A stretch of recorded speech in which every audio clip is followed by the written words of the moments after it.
4 तासात 2 ते 5 मिनिटाची एक शॉर्ट फिल्म तयार करायची. आयडिया शोधा, त्यावर स्टोरी करा, शूट करा, एडिट करा आणि 4 तासाच्या शेवटी ती फिल्म पडद्यावर दिसली पाहिजे. ऐकायला सोपं वाटतं ना? पण जेव्हा खरंच फिल्म मेकिंग सुरू होतं, तेव्हा लक्षात येतं, फिल्म बनवणं म्हणजे फक्त कॅमेरा ऑन करणं नाही. आज फिल्म मेकिंगच्या वर्कशॉपचा पहिला दिवस. काही मुलांनी त्यांची फिल्म कंप्लीट केली. काही ग्रुपमध्ये कन्फ्युजन होतं, काही फ्रस्ट्रेटेडही झाले, काहींना कळेना आपण नेमकं काय करतोय. पण मला वाटतं या गोंधळातून जे लर्निंग झालंय ते खूप महत्वाचं लर्निंग झालंय. नमस्कार, मी शिवाजी.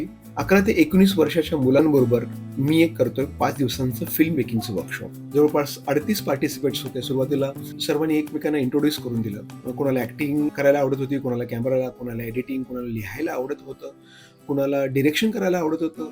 काही जण खूप कॉन्फिडंट होते, काही जण खूप शांत होते. काहींच्या चेहऱ्यावर एक्साइटमेंट होती आणि काहींच्या चेहऱ्यावर स्पष्ट लिहिलेलं होतं, आपण इथे आलोय खरं, पण आता नेमकं काय होणार आहे. आणि मी चॅलेंज दिलं, 4 तासात 2 ते 5 मिनिटाची फिल्म तयार करायची आहे. त्यासाठी 4 गटांमध्ये त्यांना डिवाइड केलं. ते 4 ग्रुप करत असताना मी एन्श्युअर केलं की त्या प्रत्येक ग्रुपमध्ये एक रायटर, एक डिरेक्टर, एक कॅमेरामन, एक एडिटर, असे जे स्किल्ड, जे बेसिक स्किल्स लागणार आहेत फिल्म बनवण्यासाठी, जे टीमवर्क लागणार आहे, तसे ती माणसं प्रत्येक ग्रुपमध्ये असतील.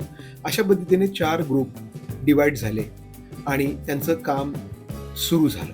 फिल्म मेकिंग येतं तेव्हा ज्यावेळेला आपण खरोखर काम करायला लागतो, कॅमेरा ठेवतो, एखादी आयडिया आली त्याच्यावर स्टोरी बनवतो, स्क्रिप्टप्ले तयार करतो. या 4 तासांमध्ये त्यांना आयडिया डिस्कस करायची होती, त्याच्यावर स्टोरी लिहायची होती, कास्टिंग करायचं होतं, लोकेशन शोधायचं होतं, प्रॉपर्टी जमवायची होती, कॉस्ट्युम्स बघायचे होते. फिल्मला लागतं टीमवर्क, ऐकणं, बोलणं, डिसाईड करणं, जबाबदारी घेणं आणि वेळेत काम पूर्ण होण्यासाठी मदत करणं. प्रत्येक ग्रुपने आयडिया शोधायला सुरुवात केली. कोणी लगेच बोलायला लागलं, कोणी शांत होतं, कोणाला कळेनच आपण काय बोलायचं, कुठली स्टोरी निवडायची आणि ही 2 ते 5 मिनिटात कशी बसवायची. काही ग्रुप्समध्ये खूप एनर्जी होती, काही ग्रुप्समध्ये किऑस, कन्फ्युजन, गोंधळ होता.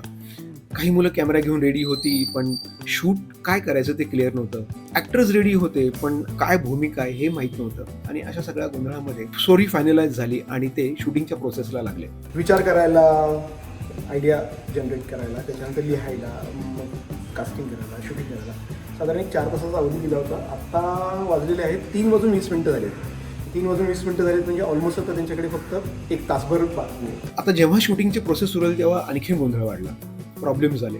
कोणी शूट करण्याआधी ऍक्टर लोक हसतच होते, कोणी डायलॉग विसरलं, कॅमेरा ठेवताना कुठे कॅमेराच पडला, लाईटच पडली, ऍक्टर तयार होते पण कॅमेरामन गायब होता, कुठे कॅमेरामन रेडी होता, स्टोरी सारखी बदलत होती, त्यातला कॉन्टेंट बदलत होता. आणि इथे मुलांना पहिल्यांदा कळलं, फिल्म म्हणजे क्रिएटिव्हिटी आहेच, पण त्याचबरोबर महत्वाचं आहे मॅनेजमेंट, कोऑर्डिनेशन. आज एकदम रॅन्डम टॉपिक सुचला, एकदम रॅन्डमली म्हटलं ठीक आहे कव्हर अप करूया. काहीच चिन्ह नव्हती की कसं होईल, इकडे गंडल तिकडे गंडल, खूप गोष्टी गणल्या, पाऊसच पडायला लागला, मग फोनच माझा तापला, असं खूप गोष्टी झाल्या.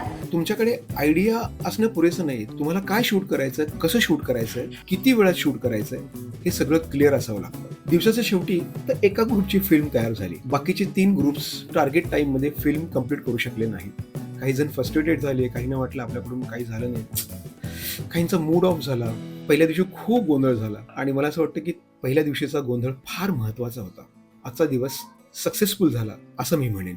त्यावेळेला मी म्हटलं की फिल्म कंप्लीट झाली नाही, इट्स ओके. तुम्ही कन्फ्यूज झाला ते इम्पॉर्टंट आहे, तुम्ही फ्रस्ट्रेट झाला ते इम्पॉर्टंट आहे, तुम्ही अडकलात ते इम्पॉर्टंट आहे. कारण आता तुम्हाला कळलं की फिल्म मेकिंगमध्ये अडचणी नेमक्या कुठे येतात. मला वाटतं की हे कळणं खूप महत्वाचं आहे. एकमेकांचं ऐकावं लागतं, रोल समजून घ्यावे लागतात, स्टोरी आधी क्लिअर करावी लागते, प्री प्रोडक्शनला व्हॅल्यू द्यावी लागते. आणि सगळ्यात महत्वाचं म्हणजे फिल्म टीमनी बनते. आजचा दिवस मेसी होता, गोंधळणारा होता, थोडा फ्रस्ट्रेटिंग होता. आज पहिला दिवस संपलाय, फिल्म एकच कंप्लीट झाली आहे, पण फिल्म मेकर्स तयार होण्याच्या प्रोसेसमध्ये आले आहेत. माझ्यासाठी हा दिवस खूप महत्वाचा होता, सक्सेसफुल होता असं मला वाटतं. कारण मुलांनी आज फिल्म मेकिंगचा पहिला खरा अनुभव घेतला, गोंधळातून, फ्रस्ट्रेशनमधून, मनोरंजनातून आणि टीमवर्कमधून. त्या फास्ट फिल्म कधीच केली नव्हती कुणीच, मी पण, आणि खूप नवीन शिकायला मिळालं. खूप चांगला एक्सपिरियन्स मिळाला, प्रत्येकाकडनं वेगवेगळं काहीतरी शिकायला मिळालं. आय एम हॅपी की मला पहिल्याच दिवशीपासून तो एक्सपिरियन्स मिळाला. म्हणजे जसं वर्कशॉप असतं की पहिले 2-3 दिवस आपली थेअरी चालली आहे, हे कसं ते कसं, आणि मग त्याच्यानंतर प्रॅक्टिकल शेवटचे 2 दिवस. तसं न करता दादानी पहिल्या दिवसापासून प्रॅक्टिकल आणि तुम्ही चुका आणि त्यातनं शिका, हे जी एक कन्सेप्ट मी तो शिकवतोय ते मला खूप आवडतं.